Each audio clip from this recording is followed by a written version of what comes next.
नमस्कार सामने जय जगन्नाथ टुलकिटु चैनल टेक्सर तो सांग वयस्क लोक कितना सरकार आम योजना आरंभ कर जी वयस्क लोक को 3000 टकर एक प्रकार पेनसन मिलबार अच्छी तो जो कौ बयसर पुरुष और महिला मानक यार ये पेनसन मिलबार अच्छी तो वीडियो मुझे पूरा कवर करी वीडियो पूरा लास्ट फास्ट पर्यटन देखूँ तो किपर भाव पैसा आप पाइपर तो वीडियो पूरा जनईदेवी वीडियो पूरा लास्ट पे देखूँ और चैनल जब नुआ अच्छे चैनल को सब्सक्राइब कर दिखाँ कि केवल एमती किसी अपडेट आपको पहुँचेबी तो चलते आज वीडियो स्टार्ट करवा केमी मिल वयस्क को जो भत्ता एक प्रकार स्कीम आसी सरकार आरंभ कर जहाँपर वयस्क को मिल 3000 टंका तो चलते कौन खबर अपडेट नजर पकवा देखो मुख्यमंत्री एक बड़ घोषणा है वरिष्ठ नागरिक को प्रति मासे मिल 3000 टंका जो मैंने वरिष्ठ नागरिक मान अर्थात 50 वर्ष जो मैंने ऊर्ध अच्छा तो से वरिष्ठ नागरिक भाव एक प्रकार धारणा दी जाए तो से प्रति मासे 3000 टंका मिले आम मुख्यमंत्री मोर चरण माझी प्रकार स्कीम आरंभ कर जहाँ पर प्रकार भत्ता मिल तो कौन अच्छे अपडेट देखूँ तो राज्य सरकार का बड़ घोषणा है वरिष्ठ नागरिक मासिक आर्थिक सहायता वृद्धि करने घोषणा कर राज्य सरकार तो जो मासिक आर्थिक एक प्रकार वृद्धि करने राज्य सरकार प्रकार निष्पत्ति नहीं तो यह अधीन 60 रू 69 मतलब 60 रू 69 वर्ष मध्य जो बयस जो लोक अच्छा तो सहायता राशि 2000 टकर 2500 तो जो सहायता राशि 2000 टका मिलता तो से सहायता राशि को 2500 टका को वृद्धि कराई तो या अर्थात 500 टका अधिक वृद्धि करने निर्धारण कराई जिते 70 वर्ष अधिक वर्ष लोक प्रति 3000 टका मिल देखो कौन अपडेट देखो मुझे देखा 60 69 वर्ष जो सहायता 2000 मिल आउ जो देखो जो मान 70 वर्ष होता देखो जो 70 वर्ष होता से 3000 टका मिल तो फाइनाल देखो जो मैंने 60 रू 69 वर्ष से 2000 टका मिलता तो से सहायता राशि 2500 को वृद्धि कराई और जो मैंने 70 वर्ष अधिक जो मैंने वृद्धि जो वरिष्ठ नागरिक अच्छा से 70 वर्ष अधिक तो से दरमा मासिक दरमा मतलब पेनसन 3000 टका प्रकार निष्पत्ति नहीं जाए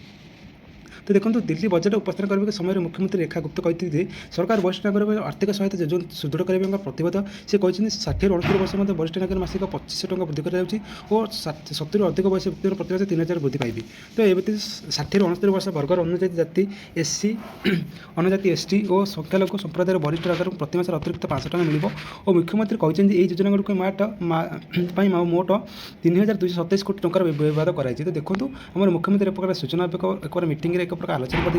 तो 5 नवेम्बर 2024 तत्कालीन आम आम आदमी पार्टी सरकार वृद्धि एक उपहार देते दिल्ली सरकार वरिष्ठ नागरिक पेंशन योजना आरंभ करते तो यही योजना अनुसार 60 वर्ष अधिक वयस्क समस्त दिल्ली बासिंदा पेंशन मिल पारे यही योजना 60 रू 69 वर्ष वरिष्ठ नागरिक प्रति मास 2000 टका मिलता से 69 वर्ष अधिक वरिष्ठ नागरिक 2500 टका मिल तो यह व्यतीत एससी एसटी और संख्यालघु संप्रदाय लोक अतिरिक्त सुविधा जोगाई सरकार निष्पत्ति देती और प्रथम दिन यह योजना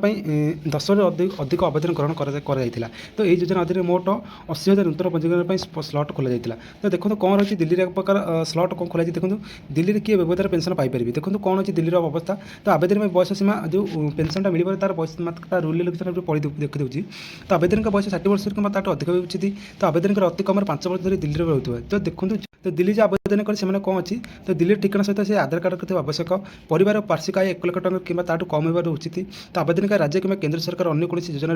उचित नुहे तो आवेदन कर केंद्र कि राज्य सरकार अन्य कौन पेंशन को आर्थिक सहित पाने तो दिल्ली सरकार को ई डिजिटल पोर्टल मध्य आवेदन कर तो फाइनाल आपंकर अपडेट देती जो मानकर